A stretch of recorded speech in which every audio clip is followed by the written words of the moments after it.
Olá pessoal, tudo bom?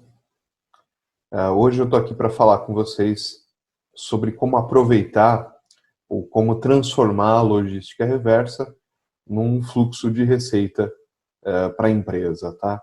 Transformar algo que seria normalmente considerado como um custo em uma oportunidade de receita para a empresa.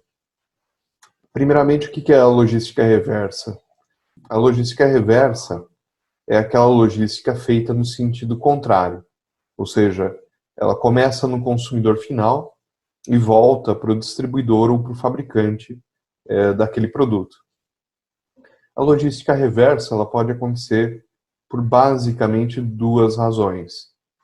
Uma é de que o produto tenha chegado ao final do ciclo de vida dele, né? O produto não tenha mais função para o cliente, né? Ele já gastou toda a sua vida útil.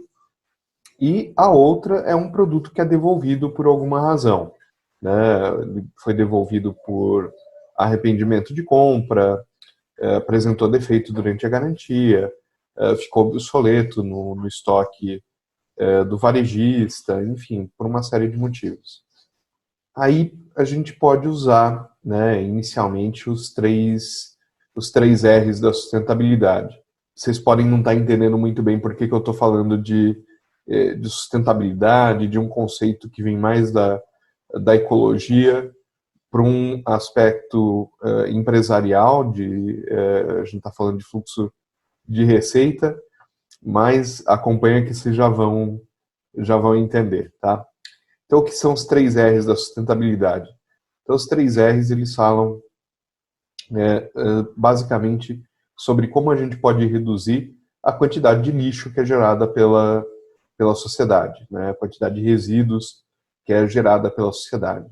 Os três R's são três pilares nos quais as empresas podem agir para reduzir essa quantidade de resíduos.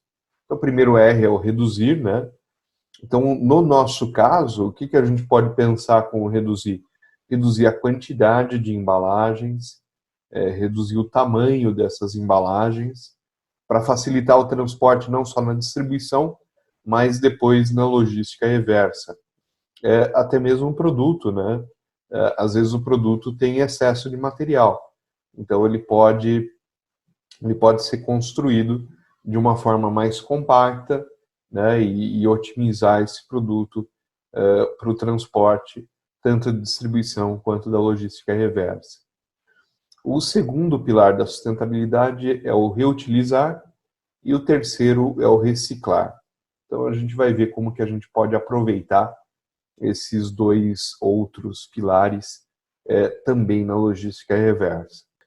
Lembrando que, como qualquer outro tipo de frete, toda vez que a gente contrata o frete em volume maior, a gente tem uma posição melhor na negociação, um poder de barganha maior e ganhos de escala, ganhos de eficiência para o transportador ou para a frota própria que vai ser usada nesse transporte. Então, por isso, se for possível, deve-se fazer a logística reversa dentro de um ambiente de consórcio, né? Então, procure as empresas da sua associação, do seu condomínio ou distrito industrial, enfim, busque empresas parceiras que possam querer fazer essa logística reversa junto com você, né? Isso vai com certeza baixar os custos da logística reversa. Lembrando que a logística reversa ela não tem uma exigência de velocidade tão grande quanto a logística de distribuição. Então, nesse caso, não tem problema se a logística reversa você vai colocar mais etapas na logística reversa, né? Tem que colocar ali um ponto para desconsolidação do material, né? Uma espécie de um cross-docking na logística reversa, para compartilhar a logística reversa com outras empresas. Então, não tem problema estar adicionando tempo no processo, porque não é uma logística assim tão que o prazo tem uma influência tão forte, né? Então, trabalhar em parceria, em consórcio com outras empresas na logística reversa é uma ideia bastante interessante, tá? Além disso, como eu já falei, né, reduzir o tamanho dos produtos, das embalagens, para facilitar, para diminuir o custo da logística, tanto de distribuição quanto a reversa, e operar com tempos de trânsito, né, prazos de entregas diferentes daqueles que você opera na distribuição, né? De novo, estamos falando de algo que não tem urgência, né? O varejista lá na ponta, ele pode consolidar o material para mandar na logística reversa, você não precisa ter coleta diária, e uma vez consolidado, enviado o material, esse material pode ser levado depois para um cross-docking, para um centro de desconsolidação, para uma estação de tratamento, né, para um ponto intermediário. Não precisa ter urgência de que esse material volte para as mãos do distribuidor ou do fabricante. Agora, tendo falado um pouco sobre a questão do reduzir, né, aquele pilar dos 3 R's, do reduzir, vamos falar agora do pilar do reutilizar. Então, boa parte dos produtos que entram na logística reversa, eles não estão no final na vida útil deles. Então, eles voltaram por ter apresentado algum defeito em garantia, ou porque o consumidor se arrependeu da compra, ou porque eram produtos de mostruário no varejista, enfim, por uma série de motivos, né? Então, esses produtos que voltam e que eles ainda têm vida útil à frente deles, né? Eles não gastaram a sua vida útil, eles estão em bom estado, em boas condições. Esses produtos podem ser retrabalhados pela empresa. Então, eles podem ser revisados, reparados, higienizados e depois reembalados para serem vendidos num canal de vendas alternativo. Hoje em dia existem varejistas que são especializados em produtos reembalados, né? Isso pode ser uma fonte de receita interessante, bastante interessante para a empresa, tá? Outra coisa também mesmo que o produto não possa ser reparado, então o produto apresentou defeito em garantia, era um defeito muito grave, ele não pode ser simplesmente reparado e reembalado, ou mesmo um produto que chegou assim ao final da sua vida útil, nem todos os componentes desse produto atingiram o fim da sua vida útil. Então, esses produtos que têm um defeito grave ou que retornaram por estar no final da vida, ou está obsoleto, esses produtos podem ser desmontados pelo próprio fabricante. Os componentes que foram usados para construir, para montar aquele produto, eles podem ser oferecidos no mercado de reposição. Você pode desmontar o produto para revender os componentes que estão ali dentro deles. Obviamente, sempre sendo transparente sobre a origem dos componentes, né? Não pode se vender algo que é usado como se fosse novo.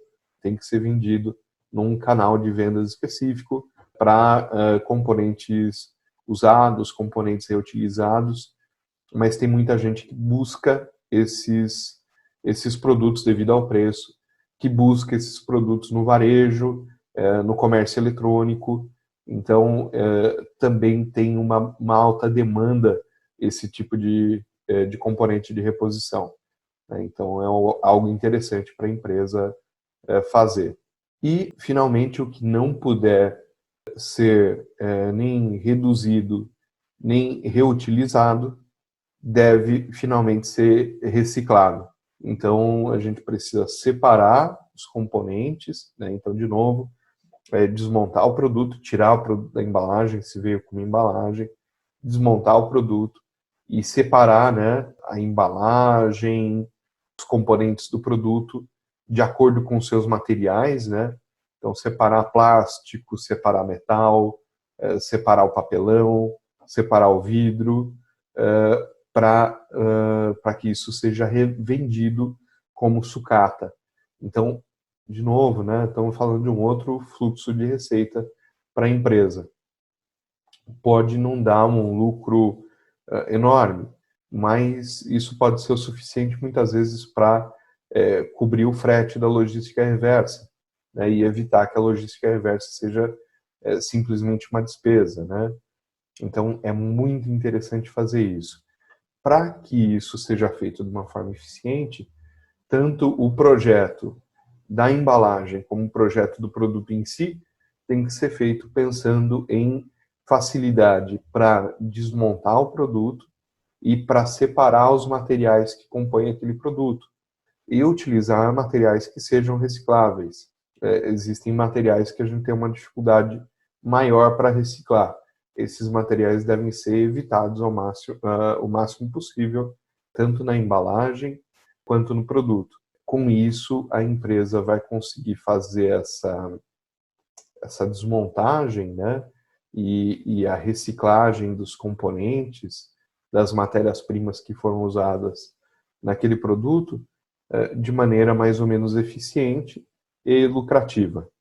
O que não puder ser reciclado tem que ser separado para dar uma destinação adequada.